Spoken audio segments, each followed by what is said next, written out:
सुप्रभात प्रिय विद्यार्थियों, गुड मॉर्निंग। आज हम पढ़ेंगे कबीर दास जी के द्वारा जो लिखे गए पद हैं। हमारे कक्षा 11वीं अनिवार्य हिंदी में उनके कुछ पद दिए गए हैं। उनमें से एक पद मैंने आपके सामने यहाँ लिखा है और उसी पद को आज हम समझेंगे, उसकी व्याख्या देखेंगे। कबीर दास जी का पद, जिस पद को हम पढ़ने जा रहे हैं उसकी प्रस्तावना आप सुन लें या उसका मूल भाव सुन लें कि कबीर दास जी इस पद में क्या कहना चाहते हैं। आज हम कबीर दास जी को पढ़ने जा रहे हैं और उनका जो ये पद है, इस पद में उन्होंने एकेश्वरवाद का जो मत है उसका प्रतिपादन किया है। कबीर दास जी ने ये बताया है कि इस संसार में ईश्वर एक है, एक ही परम सत्ता है, यानी अद्वैतवाद की स्थापना की है। ईश्वर दो नहीं है, अलग अलग नहीं है, ईश्वर एक है, ठीक है। और उन्होंने इस बात को कई उदाहरणों के माध्यम से, कई दृष्टांतों के माध्यम से प्रमाणित भी किया है। उन्होंने कहा है कि हम तो एक एक करी जाना, दोई कहे तिनहि को दो जग, जिन नाहिन पहचाना। पहले हम पद को पढ़ लेते हैं, उसके बाद हम इसकी बात करेंगे। हम तो एक एक करी जाना, दोई कहे तिनहि को दो जग, जिन नाहिन पहचाना। अब वो उदाहरण दे रहे हैं कि एकै पवन एकै पानी, एकै ज्योति समाना, एकै खाक गड़े सब भांडे, एकै कोहरा साना। जैसे बाढ़ी काष्ठ ही काटे, अग्नि न काटे कोई, सब घटी अंतरि तू ही व्यापक, धरे स्वरूपे सोई। माया देखी गए जगत लुभाना, काहे रे नर गरबाना, निर्भय भया कछु नहीं व्यापे, कहे कबीर दीवाना। ध्यान देना, इस पद में सबसे पहले हम इसके कुछ शब्दार्थ देख लेते हैं।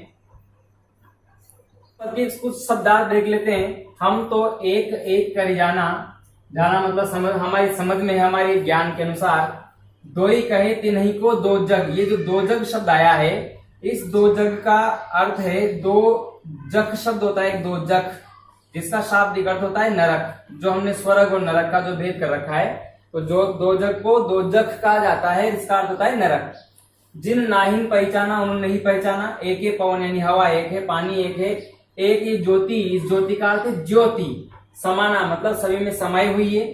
खाक शब्द आया यहाँ पर, खाक का अर्थ होता है मिट्टी। गढ़े यानी गढ़े गए, बनाए गए हैं, निर्मित किए गए हैं। भांडे मतलब घड़े। यहाँ पर एक शब्द आया है कोहरा। कोहरा शब्द यहाँ पर कुम्हार के लिए आया है, ध्यान देना। साना, साना मतलब जो मिट्टी को मिलाना होता है, मिट्टी को मिलाकर जो कुम्हार घड़े बनाता है, तो मिट्टी को सानना यानी इसको मिलाना, गूंथना, यही है साना। बाढ़ी, बाढ़ी शब्द का अर्थ यहाँ पर बढ़ई है। बढ़ई मतलब खाती, कारपेंटर है ना, बढ़ई। काष्ठ शब्द का अर्थ यहाँ पर लकड़ी है। अग्नि का मतलब यहाँ पर अग्नि है, आग।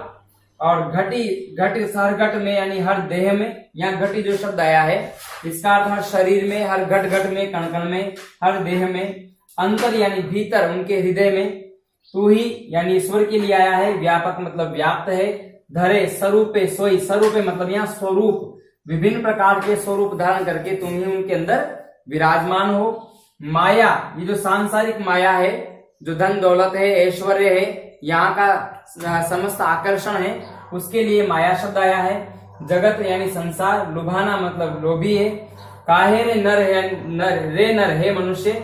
गर्बाना मतलब तू गर्व करता है, ठीक है। गर्बाना शब्द का अर्थ यहाँ पर क्या है, गर्व करना। हर एक शब्द का अर्थ सबसे पहले किसी भी पद को पढ़ने से पूर्व उसके शब्दों के अर्थ हमें जान लेने चाहिए। तो गर्वाना शब्द का अर्थ क्या हुआ, गर्व करना, ठीक है। निर्भय, यहाँ जो निर्भय शब्द आया है, इसका अर्थ है निर्भय अर्थात डर रहित, निडर। निर्भय अर्थात निडर। भया मतलब हुआ। कछु यानी कुछ नहीं। व्यापे मतलब मुझे कोई प्रभावित नहीं कर सकता। कहे कबीर दीवाना, कबीर ने स्वयं को क्या कहा है, दीवाना कहा है। ईश्वर का दीवाना कहा है, परमात्मा का दीवाना कहा है। और जो परमात्मा का दीवाना हो जाता है, उसे किसी भी बात का डर नहीं लगता है। अब हम चलते हैं व्याख्या पर, ठीक है। ये तो हुआ कबीरदास जी का पद और उस पद के शब्दार्थ। अब हम बात करते हैं इसकी व्याख्या की, कि इसकी व्याख्या किस प्रकार से। ध्यान देना, हम किसी भी पद की व्याख्या करते हैं तो 4 बिंदुओं में ध्यान होनी चाहिए। एक तो होता है प्रसंग,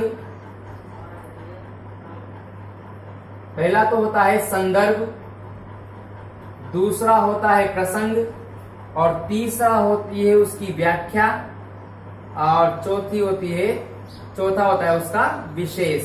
यानी किसी भी पद को पढ़ने के लिए इन 4 बातों को हमें ध्यान में रखना चाहिए। पहली कौन सी बात? संदर्भ। दूसरी कौन सी बात? प्रसंग। तीसरी कौन सी बात? व्याख्या। और चौथी कौन सी बात? विशेष। इन 4 बातों का हमें ध्यान रखना है। अब ध्यान देना, संदर्भ का मतलब क्या है यहाँ पर? संदर्भ का मतलब ये है कि वो पद्यांश किस पुस्तक से लिया गया है, उसके रचनाकार कौन है, गद्य खंड है या पद्य खंड है, ठीक है। और यदि वो जिस पाठ से लिया गया है उस पाठ में भी वो कहाँ से, मतलब कौन से ग्रंथ से, कौन सी पुस्तक से संकलित है, ठीक है। जैसे कबीरदास जी की बीजक रचना है या कोई सूरदास जी की सुर सारावली, तो उसका अंश है, तो किस ग्रंथ का वो अंश है, इसको भी इसमें लिखा जाता है। तो हम लिखते हैं कि प्रस्तुत पद्यांश या प्रस्तुत पद हमारी पाठ्य पुस्तक आरोह के, ये जो नई पुस्तक आई है वो आपके पुनः वो आरोह है, आरोह के पद्य खंड कबीरदास द्वारा विरचित पदों से संकलित किया गया है या लिया गया है या उद्धृत किया गया है या अवतरित किया गया है, ऐसे शब्दों का हम प्रयोग करते हैं। अब ध्यान देना, प्रसंग का मतलब ये है कि कबीरदास जी उस पद्यांश में, उस पद में मूल रूप से क्या कहना चाहते हैं, उस पद में उनका उद्देश्य क्या है। तो प्रस्तुत पद्यांश में या प्रस्तुत पद में कबीरदास ने एकेश्वरवाद का प्रतिपादन करते हुए ये बताया है कि इस पूरी सृष्टि में, अखिल सृष्टि में या सृष्टि में ईश्वर एक है और जो इसको 2 रूपों में जानते हैं वो अज्ञानी हैं। इस प्रकार का भाव कबीर ने अभिव्यक्त किया है कई उदाहरणों और दृष्टांतों के माध्यम से। तो ये हो जाएगा इसका प्रसंग। अब व्याख्या, या व्याख्या का मतलब होता है विस्तार देना। कबीर ने जो बात कही है उस बात को हम विस्तार पूर्वक लिखेंगे, समझेंगे। और विशेष का मतलब क्या होता है? विशेष का मतलब ये होता है कि उसका भाव पक्ष कैसा है और उसका कला पक्ष कैसा है, इसकी समीक्षा की जाती है। उसके कबीर ने मूल रूप से उस पद्यांश में क्या कहा है, तो उसका भाव पक्ष, और कला पक्ष में हम देखते हैं कि उसमें छंद कौन सा है, उसकी भाषा कौन सी है, उसकी शैली कौन सी है, ठीक है। उसमें अलंकार आए हैं तो किस प्रकार के अलंकार आए हैं, ठीक है। तो ये सब बातों का जवाब हमें कला पक्ष में देना होता है ना। कबीरदास जी की भाषा सद्दुकड़ी है। कबीरदास जी को अपनी भाषा पर पूर्ण अधिकार था और यहाँ तक हजारी प्रसाद द्विवेदी ने उनको जो है वाणी का डिक्टेटर भी कहा है। अब ध्यान देना, व्याख्या पर चलते हैं। कबीरदास कहते हैं अब ईश्वर के बारे में अपने विचार, हम तो एक करी जाना। कबीरदास कहते हैं हम तो, यानी हमारे ज्ञान के अनुसार, तो हमारी जानकारी के अनुसार तो ईश्वर एक है। हम तो केवल ईश्वर का एक ही रूप जानते हैं, उसका कोई दूसरा रूप नहीं जानते। ईश्वर एक है, 2 ही कहे। अब यहाँ लिखा हुआ है देखो, 2 ही कहे, यानी जो 2 कहते हैं ईश्वर को अलग अलग मानते हैं। तिन्ही को 2 जग, तिन्ही यानी ईश्वर को 2 ही कहे, तिन्ही को, ईश्वर को 2 कहने वाले या अलग अलग मानने वाले लोग अज्ञानी हैं। 2 जग, यहाँ 2 जग शब्द का अर्थ है 2 जख। अब ध्यान देना, 2 जग का अर्थ होता है नरक, यानी 2 कहकर स्वर्ग और नरक का जो भेद करने वाले हैं। जिन नाहिन पहचाना, उन्होंने ईश्वर को नहीं पहचाना है, वो ईश्वर की पहचान नहीं कर पाए हैं। क्योंकि कबीरदास जी ने कहा है, एक जगह कबीरदास जी ने अपने उसमें कहा है कि उस ईश्वर को जो है, उस ईश्वर का बखान नहीं किया जा सकता, उसका वर्णन नहीं किया जा सकता। ईश्वर को केवल महसूस किया जा सकता है, अपने भीतर की ज्योति अपनी आत्मा में ही महसूस किया जा सकता है। तो ध्यान देना, यहाँ पर इस पंक्ति में कबीरदास ने उन तमाम लोगों पर प्रहार किया है जो स्वर्ग और नरक का भेद करते हैं, जो ईश्वर को अलग अलग स्वरूपों में मानते हैं, जो ईश्वर के रंग रूप में विश्वास करते हैं। तो इसलिए कबीरदास जी ने पहली पंक्ति में कहा है कि हमारी जानकारी के अनुसार तो ईश्वर एक है। जो लोग ईश्वर को अलग अलग मानते हैं, स्वर्ग और नरक जैसा भेद करते हैं, उन्होंने ईश्वर की पहचान नहीं की है। और अब वो इस बात को पुष्ट करने के लिए, मजबूत करने के लिए क्या तर्क दे रहे हैं कि एक ही पवन, एक ही पानी, एक ही ज्योति समाना। अरे सृष्टि में हवा एक है, पानी एक है और एक ही प्रकाश पूरी सृष्टि में समाया हुआ है। तो जिस प्रकार से ज्योति मतलब ज्योति, एक ही प्रकाश अखिल विश्व में व्याप्त है, एक ही हवा और पानी है, एक एक खाक गड़े सब भांडे, एक ही मिट्टी से बने हुए सब भांडे हैं। अब यहाँ भांडे शब्द के हम दो अर्थ लेंगे, एक तो घड़े लेंगे और श्लेष अर्थ में लेंगे। जितने भी प्राणी हैं वो सब पंच तत्वों से बने हुए हैं। हमारे रामचरितमानस में एक चौपाई मिलती है, क्षिति जल पावक गगन समीरा, पंच रचित यह अधम शरीरा। क्षिति यानी पृथ्वी यानी मिट्टी से, क्षिति जल यानी पानी से, पावक यानी अग्नि से, गगन यानी आकाश से और समीर यानी वायु से। इन पांच तत्वों से शरीर बना है। तो प्रत्येक प्राणी का शरीर इन पांच तत्वों से ही बना है। इनमें से किसी भी प्राणी में किसी में 4 या 6 तत्व नहीं है, 5 तत्वों से प्रत्येक प्राणी का शरीर बना है। तो एक एक खाक गड़े सब भांडे, सब भांडे, सब मिट्टी के सब भांडे एक ही तो मिट्टी से बने हुए हैं। उनमें लगी हुई मिट्टी जिस प्रकार से अलग अलग नहीं हो सकती, उसी प्रकार से कोई भी संसार का प्राणी अलग अलग नहीं है। और एक एक कोहरा साना, एक ही कुम्हार ने उस मिट्टी को सान कर, मिलाकर, गूंथ कर उन घड़ों का निर्माण किया है। उसी प्रकार से हमारी रचना करने वाला विधाता भी एक है, ईश्वर भी एक है और हम सबका निर्माण 5 तत्वों से हुआ है। तो इस प्रकार से यहाँ कोहरा कुम्हार का जो श्रेष्ठार्थ है वो ईश्वर के लिए है और भांडे का जो श्लेष अर्थ है वो जो है प्रत्येक प्राणी के शरीर के लिए है। तो जिस प्रकार से मिट्टी के घड़ों को एक ही कुम्हार बनाता है और मिट्टी के सभी घड़े एक ही कुम्हार द्वारा एक ही मिट्टी के बने हुए होते हैं, उसी प्रकार से हम सब भी एक ही ईश्वर के रचना है और हम में कोई भी अलग अलग नहीं है। अब आगे क्या कहते हैं कबीरदास जी, जैसे बाढ़ी काष्ठ ही काटे। अरे जिस प्रकार से बढ़ई यानी खाती लकड़ी को तो काट सकता है, लेकिन लकड़ी में उपस्थित अग्नि को अलग नहीं कर सकता। उसके कण कण में चिंगारी है, उसके कण कण में आग है। एक कण को भी यदि जलाओगे तो वो अग्नि देगी। लकड़ी के खंड किए जा सकते हैं, लेकिन लकड़ी में निहित अग्नि को नहीं काटा जा सकता। उसी प्रकार से अग्नि न काटे कोई, इसमें मौजूद अग्नि को नहीं काटा जा सकता। सब घट में, हर देह में, हर देह के, हर प्राणी के अंतर यानी भीतर तू ही व्याप्त है। तू ही मतलब ईश्वर। हर प्राणी के शरीर में एक ही ईश्वर व्याप्त है। हाँ, उसने अलग अलग स्वरूप धारण कर रखे हैं। धरे स्वरूपे सोई, भले उसके स्वरूप अलग अलग हों, लेकिन उसमें एक ही परमात्मा का निवास है। आगे कबीर कहते हैं, लेकिन अज्ञानी लोग इस ज्ञान के सार तत्व को नहीं समझ पाते हैं और इस सांसारिक माया मोह पर अपने आप लोभी हो जाते हैं। सांसारिक माया मोह, ऐश्वर्य, धन दौलत के जो है इस पर लोभ लालच उनके मन में आ जाता है, लोभी हो जाते हैं और उस माया मोह पर जो है मनुष्य क्या करने लगता है, गर्व करने लगता है। झूठा घमंड, यहाँ गर्व का अर्थ यहाँ घमंड से है, उस पर अहंकार करने लगता है, उस पर घमंड करने लगता है, जो कि मनुष्य को अधोगति की ओर ले जाता है। ठीक है, उसका पतन हो जाता है, यानी वो मोक्ष तक उस मुक्ति को प्राप्त नहीं कर सकता। उस व्यक्ति की आत्मा जो है इसी संसार में विचरण करती रहती है। मरणोपरांत भी उसकी आत्मा जो है शांत नहीं हो पाती है। तो कबीरदास ने कहा है कि इस झूठे माया मोह को सच्चा मानकर तू इसी पर लुभाया हुआ है, इसी का लोभी बना हुआ है और झूठा अहंकार भी इस माया मोह पर कर रहा है, जो कि तुझे हर प्रकार के सांसारिक कष्टों के भागीदार बनाएगी। वह व्यक्ति सुखी नहीं रह सकता। मैंने इसकी पूर्व वाली वीडियो में कहा था कि कबीरा खड़ा बाजार में ले कमंडल हाथ और जो घर फूंके आपनो चालो हमारे साथ। जो अपने हाथ से अपने ही घर में आग लगा दे, वो मेरा अनुयायी बन सकता है। अपने हाथ से वही आग लगाएगा जो सांसारिक माया मोह से दूर होगा।